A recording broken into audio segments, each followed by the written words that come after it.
everyone and welcome back to my channel. So today we are going to be learning how to solo Krill using Mage only. So without further ado, let's get on with it, shall we? So let's learn a little about Krill before throwing ourselves in there. Krill is pretty much weak to fire spells, so Mage is what we will be using.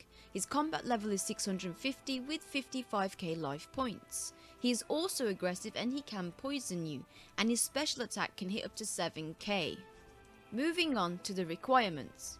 You will need level 70 plus combat stats and the completion of the Troll Stronghold quest.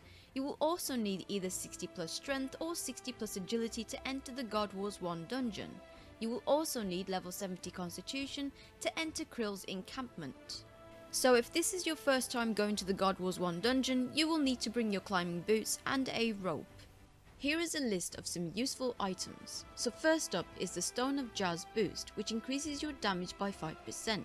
Now to get there you can use the fairy ring in Yanul, or if you're maxed you can attune your max portal there.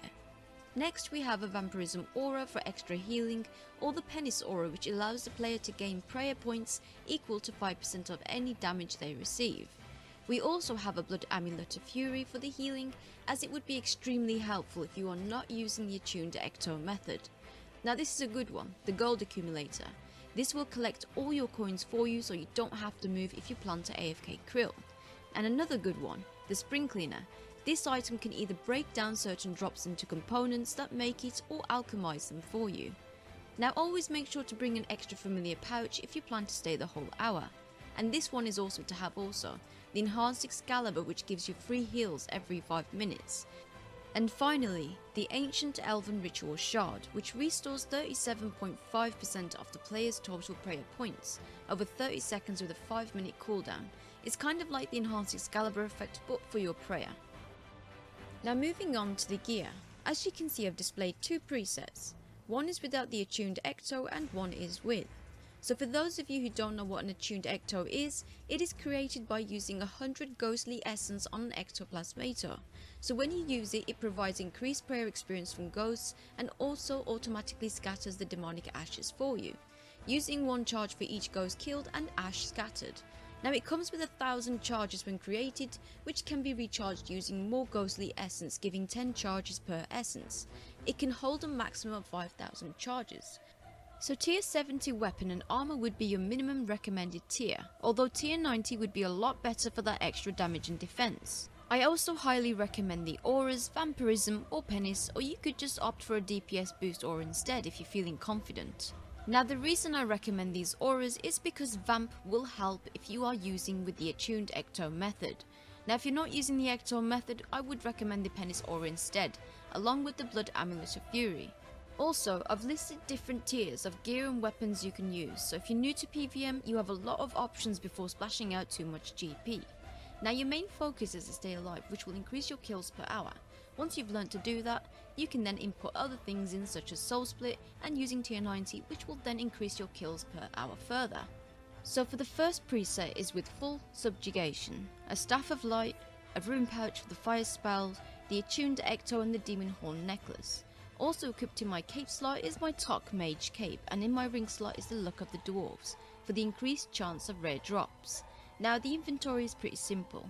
You got grand potions, the enhanced Excalibur, the ancient elven ritual shard, some note paper just in case, my spring cleaner and the gold accumulator, and finally an extra familiar pouch.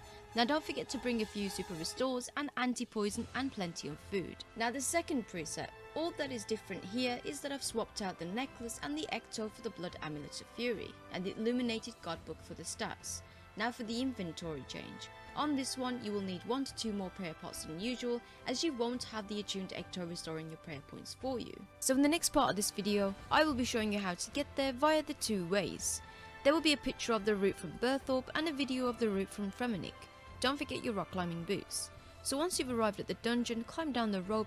However, if you are new to this dungeon, you will need to bring a rope with you to do this. Once you get down the rope, run to Krill's encampment and start getting your KC. You will need 40 KC.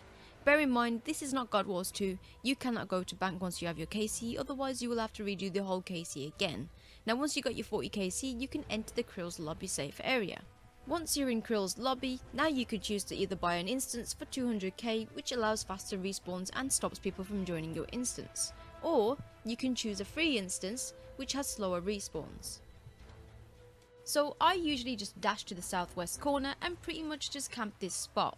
Now during the fight, Krill has one special attack that can hit you for pretty hard, I'd say roughly around 7k, and then it can reduce your prayer points too. So around 25 seconds into the fight is roughly when Krill will do this special attack. Now a good way to counter this special attack is by using Debilitate on him. So for this fight you can either protect Mage or Soul Split, but Soul Split is better to have for the extra healing.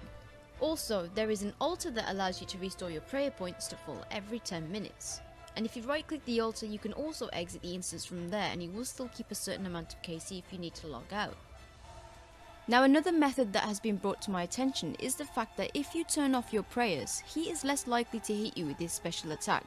So yeah, I hope this guide has helped those new PVMers. If you've got any questions, feel free to comment below. If you liked the video, give it a thumbs up, subscribe and share with your friends.